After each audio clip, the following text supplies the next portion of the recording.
सौतेली बहनें रंगापुर नाम के गांव में शालिनी नाम की एक औरत रहा करती थी। उसे दो बेटियां थी। एक का नाम था शिवानी और दूसरी का सुहानी। शिवानी जब छोटी थी तब उसकी माँ गुजर गई थी, जिसके कारण उसके पिता रघु ने दूसरी शादी कर ली।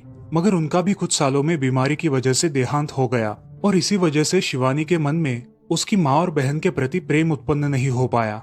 शिवानी और सुहानी में हमेशा झगड़ा हुआ करता था। दोनों भी बहनें एक दूसरे से कभी प्यार से बात नहीं करती थी। शालिनी ये सब देख बड़ी चिंता में रहा करती थी। ऐसे ही एक दिन शिवानी सुहानी, चलो आ जाओ, खाना खा लो। हाँ माँ आई। हाँ माँ, मैं भी आई। ऐसा कहकर दोनों बेटियां वहां आ जाती है और देखती है तो उनकी माँ ने उन दोनों के लिए गाजर का हलवा बनाया था। वो देख सुहानी और शिवानी बहुत खुश हो जाती है। माँ, तुमने ये हलवा मेरे लिए बनाया है? मुझे बहुत पसंद है। मुझे पता है कि मेरी दोनों बेटियों को हलवा कितना पसंद है, इसीलिए तो मैंने तुम दोनों के लिए हलवा बनाया है। और मेरे लिए माँ? अरे हाँ बेटी, मैंने तुम्हारे लिए भी बनाया है। चलो अब जल्दी से खा लो, तुम दोनों को कॉलेज भी तो जाना है ना। जी माँ, मैं ये कटोरी ले लूँ? मुझे जल्दी पहुँचना है कॉलेज में। हाँ ले लो। और सुहानी, तुम ये वाली कटोरी ले लो। जी माँ। दोनों भी हलवा खाती है और एक दूसरे की ओर बहुत गुस्से से देखकर वहां से चली जाती है। वो दोनों भी कॉलेज में एक साथ पढ़ा करती थी। फर्क सिर्फ इतना था कि शिवानी थर्ड ईयर में थी और सुहानी फर्स्ट ईयर में। उन दोनों में 2 साल का अंतर था। फिर भी दोनों में हमेशा नोकझोंक हुआ करती थी, जैसे कि वो दोनों एक दूसरे की दुश्मन हो। ऐसे ही एक दिन दीदी, मेरे कॉलेज की ट्रिप जाने वाली है। तुम्हारी भी ट्रिप जाने वाली है क्या? हाँ, मेरी भी जाने वाली है, मगर मेरा जाने का मन नहीं है। क्यों दीदी? क्योंकि वहाँ पे तुम हो। मुझे भी कोई शौक नहीं है तुम्हारे साथ आने का। मैंने ऐसे ही पूछ लिया। मैं जा रही हूँ। शिवानी और सुहानी एक दूसरे की ओर मुंह फेरकर वहां से चली जाती है। अगले दिन दोनों भी कॉलेज में जाती है। तब उनके टीचर उनसे पूछते हैं, शिवानी, तुम कॉलेज की ट्रिप में आने वाली हो? जी सर, मैं आने वाली हूँ। ठीक है, मैं तुम्हारा नाम लिखवा देता हूँ। जी सर। ऐसा बोलकर टीचर ट्रिप के लिए जाने वाले विद्यार्थियों की लिस्ट बना लेते हैं। घर आकर शिवानी और सुहानी ये बातें अपनी माँ को बताती है। सुहानी, शिवानी, तुम दोनों ट्रिप के लिए जा रही हो, मगर वहां जाके झगड़ा मत करना, नहीं तो ट्रिप पे जाने की कोई जरूरत नहीं है। नहीं माँ, हम झगड़ा नहीं करेंगे। हाँ माँ, हम झगड़ा नहीं करेंगे। तो फिर ठीक है, तुम दोनों जाओ। ये लो ट्रिप के लिए पैसे, और बाकी के ये तुम्हारे पास ही रखना। माँ, हम कल जाएंगे और 2 दिन के बाद वापस आएंगे। ठीक है, चलो अब सो जाते हैं, कल तुम दोनों को निकलना है। अब वो सब खाना खाकर सो जाती है। अगले ही दिन सुबह उठकर वो दोनों भी अपने अपने बस में बैठकर ट्रिप के लिए निकल जाती है और इधर शालिनी अपने काम में व्यस्त हो जाती है। ऐसे ही कुछ देर बाद शालिनी को शिवानी का फोन आता है। माँ, हम दोनों यहाँ ट्रिप की जगह पहुँच गए हैं। अच्छा बेटी, तुम दोनों ठीक हो ना? हाँ माँ, मैं रखती हूँ, हमें यहाँ अलग अलग स्पॉट देखने जाना है। ठीक है, और जब वक्त मिले तब फोन कर देना। हाँ माँ, अपना और सुहानी का ख्याल रखना। हाँ माँ। फोन रखने के बाद शिवानी और उसके क्लास के सारे दोस्त वहाँ की एक जगह देखने जाते हैं। सुहानी भी उसके क्लास के साथ एक दूसरी जगह देखने निकल जाती है। सारे बच्चे एक साथ घूमकर वापस आते हैं। शिवानी सुहानी को ढूंढती है, मगर सुहानी उसे कहीं दिखाई नहीं देती। इसीलिए शिवानी को बड़ी चिंता होने लगती है। अरे, ये सुहानी कहाँ रह गई? इसका तो कुछ भी पता नहीं, कहाँ ढूंढूं इसे? तभी शिवानी को सुहानी दिखाई देती है और उसके जान में जान आ जाती है। सुहानी, कहाँ गई थी तुम? मुझे कितनी चिंता लग गई थी तुम्हारी। अरे, मैं यहाँ ही थी मेरी सहेलियों के साथ। मुझे कुछ नहीं हुआ। ऐसा बोलकर सुहानी वहां से चली जाती है। दूसरे दिन सब लड़के लड़कियां जल्दी उठकर अपनी तैयारी कर लेते हैं और पहाड़ पर जाने के लिए निकलते हैं। वो सब आज थोड़ा घूमकर शाम तक निकलने वाले थे। सब विद्यार्थी एक हिल स्टेशन देखने चले जाते हैं। शाम होने तक उस पहाड़ी का मजा उठाते हैं, लेकिन सुहानी बिना किसी को बताए उस पहाड़ी के एक अनजान हिस्से में चली जाती है। वहाँ का मनमोहक दृश्य देखते देखते गलती से उसका पैर फिसल जाता है और वो वहाँ से नीचे गिर जाती है। शाम हो जाने के कारण सभी विद्यार्थी वहाँ से निकलने लगते हैं और यहाँ सुहानी एक पेड़ के सहारे उस पहाड़ी की चोटी पर लटकी रहती है। शिवानी सभी विद्यार्थियों में अपनी बहन को ढूंढती है, लेकिन वो उसे कहीं नहीं मिलती। सुहानी को ढूंढते ढूंढते शिवानी वापस उसी पहाड़ी के पास आती है और उसे आवाज लगाती है। सुहानी, सुहानी कहाँ हो तुम? दीदी मैं यहाँ हूँ, बचाओ मुझे, मैं यहाँ हूँ। सुहानी की आवाज की ओर जाते ही उसे पता चलता है कि सुहानी पहाड़ी पर लटकी है। ये सब देखकर शिवानी बहुत घबरा जाती है।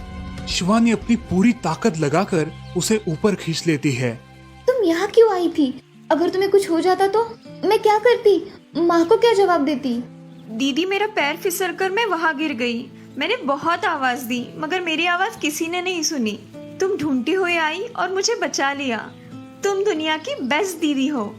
हाँ सुहानी, चलो अब घर जाने के लिए देर हो जाएगी, बस निकल जाएगी। सुहानी को ऊपर खींचते वक्त शिवानी के हाथ पर बहुत सारे जख्म हो गए थे, इसीलिए सुहानी अपनी ओढ़नी फाड़कर उसके हाथ पे बांध देती है और अब वो दोनों बस के पास चले जाते हैं। क्या हुआ है शिवानी, हाथ से खून बह रहा है तुम्हारे? कुछ नहीं सर, मैं वहाँ पे गिर गई थी, अब मैं ठीक हूँ। टीचर और सारे छात्र गाड़ी में बैठकर घर जाने के लिए निकलते हैं। घर आने के बाद शिवानी सारी हकीकत अपनी माँ को बताती है और वो सब सुनकर माँ दोनों को गले लगाकर रोने लगती है। तुम दोनों एक दूसरे के साथ होते हो इसीलिए मुझे कोई टेंशन नहीं रहता, मगर मेरी बच्चियों खुद का भी ख्याल रखा करो। उस दिन के बाद दोनों सौतेली बहनों ने अपने बीच की सब नोकझोंक बंद कर दी और हंसी खुशी सगी बहनों की तरह रहने लगी। दोस्तों, इस कहानी से हमें ये सीख मिलती है कि हम सबको एक दूसरे के प्रति द्वेष की भावनाएं छोड़कर प्यार से रहना चाहिए। चंदनपुर नाम के गांव में चंपा नाम की एक औरत रहती थी। पति, 2 बच्चे और एक बेटी, ऐसा उनका पूरा परिवार था। उसका पति श्रीधर पोस्ट ऑफिस में जॉब करता था। उसके कमाई से ही घर चलता था। चंपा ने अपने घर के सामने एक छोटी सी दुकान खोल के रखी थी। उससे उसे जो भी मुनाफा होता वो अपनी बेटी की शादी के लिए जमा करके रखती। ऐसे ही बहुत दिन बीत जाते हैं। अब बच्चे भी बड़े हो जाते हैं। बड़ा बेटा अशोक डॉक्टर और छोटा बेटा रवि वकील बन जाता है और दोनों अपनी ट्रेनिंग पूरी करने लगते हैं। एक दिन उनकी बहन ज्योति के लिए एक अच्छा रिश्ता आता है और ज्योति की शादी पड़ोस के गांव के सरपंच जी के बेटे से हो जाती है। ज्योति बहुत ही कामचोर और गुस्सा करने वाली होती है। इसी कारण उसके ससुराल से उसे निकाल दिया जाता है। वो अपने पति को लेकर अपने मायके रहने आती है। अब चंपा का जमाई दुकान चलाता है और चंपा और ज्योति आराम से वहाँ रहती है। अरे ज्योति, जरा अपने कामचोर पति को कुछ काम करना क्यों नहीं सिखाती हो? कुछ काम का नहीं है वो। अरे हाँ माँ, उनके पिताजी ने तो उन्हें ही घर से निकाल दिया और हमारे माथे मर दिया। जाने दो, पति है। माँ और बेटी इसी तरह तानेबाजी करती रहती। अब बड़े बेटे अशोक की शादी उन्हीं के गांव के एक लड़की से करा दी गई, लेकिन उस लड़की से भी चंपा बहुत काम करवाती और वो बेचारी सासू माँ का आदर करके सब काम चुपचाप करती थी। एक दिन वो काम करके थक गई और एक जगह पर बैठ गई। ए कामचोर कमला, इतना सारा काम पड़ा है घर में, क्या वो तुम्हारा बाप आके करेगा? चलो उठ, काम कर। हाँ हाँ माँ जी, करती हूँ। ऐसा कह के कमला अपने काम पर लग जाती है और सारा काम खत्म कर देती है। चंपा अपने बेटे अशोक से घर आने के बाद चुगलियां किया करती थी। अशोक घर आकर कमला को बहुत भला बुरा कहता और कभी कभी तो उस पर हाथ भी उठाया करता था। ये सब रवि देखा करता था और रवि को बहुत बुरा लगता था। अशोक मारने आता तो रवि बीच में पड़ जाता और माँ बाप को डांटता था और वही झगड़ा खत्म हो जाता था। ऐसा बहुत दिन चलता रहा। रवि को रंजना नाम की एक लड़की बहुत पसंद थी, जो कि एक न्यूज रिपोर्टर थी। क्या तुम मुझसे शादी करोगी? मुझे तुम बहुत पसंद हो। हाँ, मगर रवि, तुम्हारे घर में तुम्हारी माँ का बर्ताव मुझे बिल्कुल पसंद नहीं है, इसीलिए पहले तुम इसका कोई हल निकालो। अरे रंजना, मैं हूँ ना तुम्हारे साथ, तुम्हें टेंशन की क्या बात है? मगर रवि, तुम भी अगर मुझे मारने पीटने लगे तो मैं तुम्हें कोर्ट में खींचूंगी। अरे हाँ बिल्कुल, वो तो तुम्हारा अधिकार है। अगले दिन रवि अपने घर में रंजना के बारे में बताता है। रवि की माँ चंपा उसे साफ मना कर देती है। रवि, तुम्हें कुछ समझ आता है या नहीं? अपनी बिरादरी की लड़की से शादी करो बेटा। इस घर में ये आखिरी शादी है और मेरे भी कुछ अरमान है बेटा। अजय, आप कुछ कहते क्यों नहीं? हाँ बेटा, तुम्हारी माँ सही कह रही है, तुम इसकी बात मान जाओ बेटा। नहीं पापा, मैं शादी करूंगा तो सिर्फ रंजना से, वरना मैं शादी नहीं करूंगा। सब चुप हो जाते हैं। अगले दिन रवि मंदिर से शादी करके घर आता है। सब अचरज से रवि की ओर देखते हैं और चुपचाप अपने कमरे में चले जाते हैं। कमला उन दोनों का स्वागत करती है और वो दोनों अपने कमरे में जाते हैं। कैसे लगा मेरा घर? अच्छा है, मगर सब मिलजुल के रहे तो और भी अच्छा होगा। रंजना, तुम्हें मेरी माँ को सबक सिखाना होगा, तभी घर के सारे सदस्य ठीक हो जाएंगे। ठीक है रवि, जैसा तुम चाहो। अगले दिन रंजना अपने घर के मंदिर में पूजा करने जाती है। तभी रुको, मेरे भगवान के मंदिर में तुम मत आओ, जाओ यहाँ से। ये कहकर सास रंजना को वहां से भगा देती है और घर के किसी भी काम को करने से मना कर देती है। तब क्या माँ जी, आज से मैं इस घर की बहू हूँ। इस घर पे मेरा भी उतना ही अधिकार है जितना कि आपका। क्या बोल क्या रही हो? निकल जाओ मेरे घर से। खबरदार अगर हाथ भी लगाया तो। पता है ना, मैं न्यूज रिपोर्टर हूँ। रातों रात खबर छाप दूंगी और कोर्ट के चक्कर लगेंगे वो अलग, समझिए आप। सास चुपचाप देखने लगी और उसकी बेटी और ससुर भी देखते ही रह गए। रंजना ने कमला से कहा, दीदी, मुझे आपसे काम है, आप मेरे कमरे में आइए। और हाँ, आज से खाना ज्योति दीदी आप बनाएंगी। अरे माँ, तुम कुछ बोल क्यों नहीं रही हो? ये मुझे काम करने को बोल रही है। अजय, सुनते हो? चलो मेरी मदद करो। हाँ आता हूँ। ज्योति किचन का काम करने चली गई और सास बाहर का काम करने लगी।